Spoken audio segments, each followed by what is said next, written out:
नमस्कार, जय हिंद, जय भारत दोस्तों। स्वागत है आप सबका एक बार फिर से आपके अपने चैनल स्काई स्पीक्स पर। तो दोस्तों, आज हम बात करेंगे वृश्चिक लगन के लिए आगामी दिसंबर का महीना कैसा रहेगा।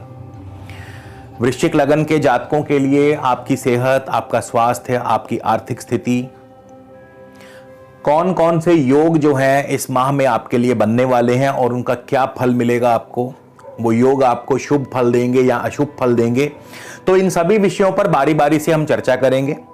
इसके अलावा यदि आप मुझसे किसी भी प्रकार का निजी ज्योतिषीय परामर्श दोस्तों लेना चाहते हैं, स्क्रीन पर मेरा व्हाट्सएप नंबर दिया है, आप इस नंबर पर हमें कंसल्टेशन या परामर्श टाइप करके लिख भेजें और इसके प्रति उत्तर में आपको आगे की पूरी प्रक्रिया व जानकारी भेज दी जाएगी और आप चाहें तो उसके बाद अपना अपॉइंटमेंट बुक करवा सकते हैं, शुल्क लागू रहेंगे।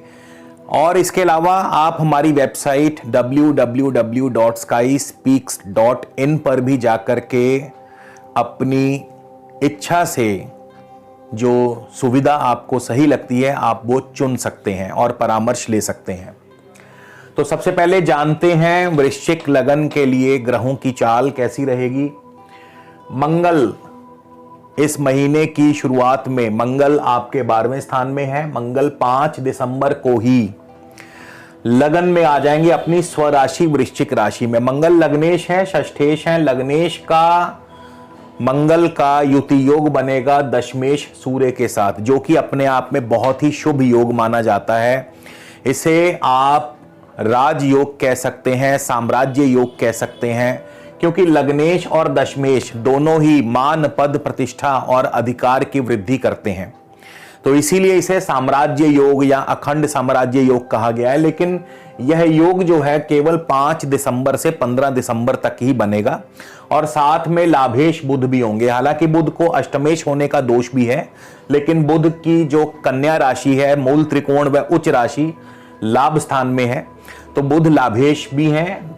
दशमेश, लग्नेश और लाभेश का लगन में जो यह युति योग बन रहा है, ये बहुत ही शुभ योग माना जाएगा, साम्राज्य योग, राजयोग। इसके बाद सूर्य 10 दिसंबर को, बुध 15 दिसंबर को धन भाव में चले जाएंगे। यहां भी सूर्य और बुध का बुध आदित्य योग बनेगा और यह भी अपने आप में शुभ योग है। इसे आप चाहें तो लक्ष्मी योग या बुध आदित्य योग के नाम से जान सकते हैं, क्योंकि लाभेश बुध और दशमेश सूर्य यहां पे लक्ष्मी योग का निर्माण भी करते हैं। शुक्र आपके तृतीय भाव में चले जाएंगे 8 दिसंबर को। सप्तमेश और द्वादशेश शुक्र का शनि के साथ, पराक्रमेश शनि के साथ पराक्रम भाव में युति योग बनेगा पूरा महीना। बृहस्पति चौथे भाव में है और राहु आपके सप्तम भाव में है। तो सबसे पहले हम शुरुआत करेंगे लगन से, यानी आपकी सेहत और स्वास्थ्य कैसी रहेगी। देखिए, बुध को अष्टमेश होने का दोष भी है, केतु भी यहां बैठे हैं, मंगल भी षष्ठेश हैं, छठे भाव के स्वामी हैं और मंगल की जो मूल त्रिकोण राशि है वो छठे भाव में है। तो सेहत के दृष्टिकोण से देखा जाए तो थोड़ी एहतियात बरतनी जरूरी है, क्योंकि बुध अष्टमेश है, केतु जो है ये क्रूर ग्रह माने गए हैं। केतु एक प्रकार से विस्फोटक ग्रह माने गए हैं। मंगल, केतु और बुध का जो ये युति योग बनेगा, तो सेहत के लिए एहतियात बरतनी जरूरी है और चोट, दुर्घटना, ऑपरेशन, ऐसी स्थितियां उत्पन्न हो सकती हैं।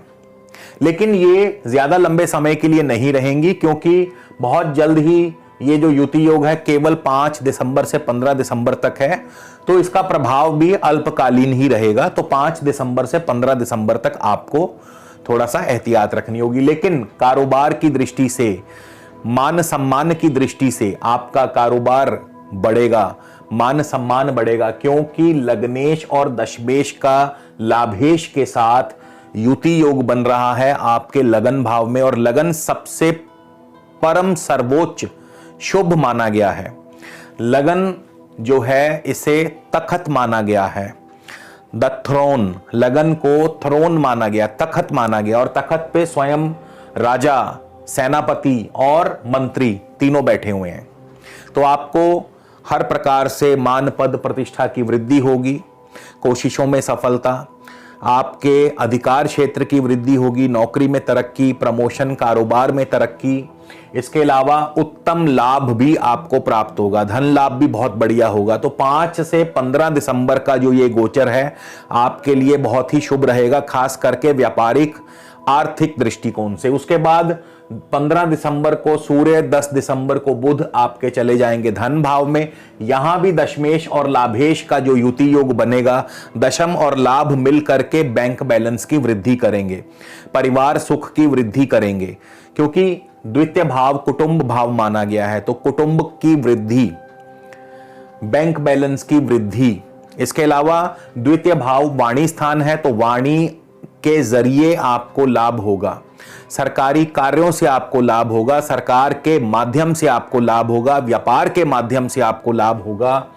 तो किसी भी तरह से आपके लिए ये जो गोचर है बहुत ही बढ़िया, बहुत ही शुभ रहेगा आर्थिक दृष्टिकोण से। उसके बाद शुक्र आपके तृतीय भाव में शनि के साथ युति योग बनाने वाले हैं। तो शुक्र और शनि पराक्रम भाव में आपके पराक्रम की वृद्धि करते हैं। पराक्रम भाव में पराक्रमेश बैठे हैं। थोड़ा सा कार्यों में ऐसा जरूर हो सकता है कि धीमापन, क्योंकि शनि बहुत धीरे धीरे चलते हैं, तो कार्य संपन्न होंगे लेकिन धीमी गति से, पर संपन्न जरूर होंगे। और शुक्र भी यहां पे हैं, तो किसी आर्ट्स के माध्यम से, किसी स्त्री के माध्यम से, कला के माध्यम से आपके कार्य संपन्न होंगे। सप्तमेश और द्वादशेश शुक्र तृतीय भाव में है, यानी कि अपनी मेहनत से, अपनी कोशिशों से, अपने बुद्धि बल से, बाहुबल से आपके कार्य संपन्न होंगे और विदेशी कार्य भी आपके संपन्न होंगे। इसके बाद चौथे भाव में बृहस्पति हैं। बृहस्पति यहां पर मंगल से दृष्ट भी हैं, और चौथे भाव में बृहस्पति विद्या के लिए शुभ माने जाते हैं। मंगल की दृष्टि है, जमीन जायदाद संबंधी कार्यों में आपको सफलता दिलाते हैं, लेकिन वाहन थोड़ा संभल कर चलाइएगा। पंचम भाव, संतान की बात करें, पंचम भाव जो है, इस भाव पर अभी शनि की तृतीय दृष्टि है। तृतीय भाव से शनि की तृतीय दृष्टि पंचम भाव में, संतान पक्ष की तरफ से थोड़ी बहुत चिंता परेशानी लगी रह सकती है। संतान के मामले में थोड़ी सी दिक्कतें बढ़ सकती हैं, लव लाइफ में भी दिक्कतें, और अभी शेयर मार्केट में भी आपके लिए समय उतना बढ़िया नहीं कहा जा सकता। या फिर आप लॉन्ग टर्म इन्वेस्टमेंट्स करें, शॉर्ट टर्म इन्वेस्टमेंट्स आपको फायदा नहीं देंगी, लॉन्ग टर्म इन्वेस्टमेंट्स करें। इसके बाद छठे नौकरी पेशा व्यक्तियों के लिए छठा भाव मंगल जो है, ये अपनी दूसरी राशि में स्वराशिगत हैं, दशमेश सूर्य के साथ हैं, लाभेश बुध के साथ हैं। तो इन सभी ग्रहों के प्रभाव से नौकरी में भी आपको अनुकूलता देते हैं, नौकरी में तरक्की, प्रमोशन, कार्यों में सफलता, ये सब आपको मिलता है। राहु सप्तम भाव में मंगल से दृष्ट हैं। मंगल और राहु के प्रभाव से, मंगल के प्रभाव से सप्तम भाव में आपस में पार्टनर के साथ, जीवन साथी के साथ तालमेल की थोड़ी कमी, आपस में कटु अनुभव, अनबन भी हो सकती है, नोक झोंक भी हो सकती है। तो इस क्षेत्र में आपको ज्यादा वाद विवाद नहीं करना है, पत्नी की हाँ में हाँ मिलाते रहिएगा। इसके बाद मंगल और गुरु की अष्टम भाव पर भी दृष्टि है, तो ये कहीं ना कहीं आपके मार्ग में बाधाएं भी पैदा करती हैं, यानी कि आपका कार्य संपन्न होगा बाधाओं के बाद। अष्टम भाव पर गुरु की दृष्टि विघ्न और बाधाओं को जन्म देती है, तो कार्य अवश्य बनेंगे, लेकिन ऐसा नहीं है कि इजीली, थोड़ी सी मेहनत, क्योंकि पराक्रम भाव भी एक्टिवेटेड है, तो आपके कार्य बनेंगे। मेहनत करके, थोड़ा एफर्ट्स लगा के, उसके बाद कार्य पूर्ण होंगे और आपको सफलता और लाभ भी मिलेगा। इसके अलावा दशम भाव पर भी गुरु की दृष्टि है, तो जाहिर है नौकरी कारोबार की तरक्की, प्रमोशन और जमीन जायदाद के माध्यम से आपको लाभ और सफलता दिलाती है। जनता में आपका विश्वास कायम करती है, राजनीतिक सामाजिक क्षेत्रों से आपको लाभ मिलेगा। 12वें स्थान पर शनि और गुरु की दृष्टि आपके अनावश्यक रूप से खर्चों को बढ़ाती है और साथ ही साथ निवेश भी बढ़ाती है। जहां शनि की दृष्टि आपके विदेशी संबंधों में या विदेशी व्यापार में थोड़ी सी दिक्कतें या अवरोध पैदा करती है। तो वृश्चिक लगन के जातकों के लिए आगामी दिसंबर का महीना कुछ इस प्रकार से रहेगा। और अब हम बात करें आपके लिए कौन सा उपाय सबसे उपयोगी रहेगा। देखिए, अष्टमेश बुध लगन में चल रहे हैं। अष्टमेश लगन में हो तो सेहत व स्वास्थ्य के लिए बढ़िया नहीं माने जाते। तो ऐसे में आप क्या करें, ऐसे में बुध का जो बीज मंत्र है, ओम बूम बुद्धाय नमः, इस बीज मंत्र का रोजाना एक माला जाप कर सकते हैं। तो इसके करने से आपको बुध के अशुभ प्रभाव नहीं मिलेंगे।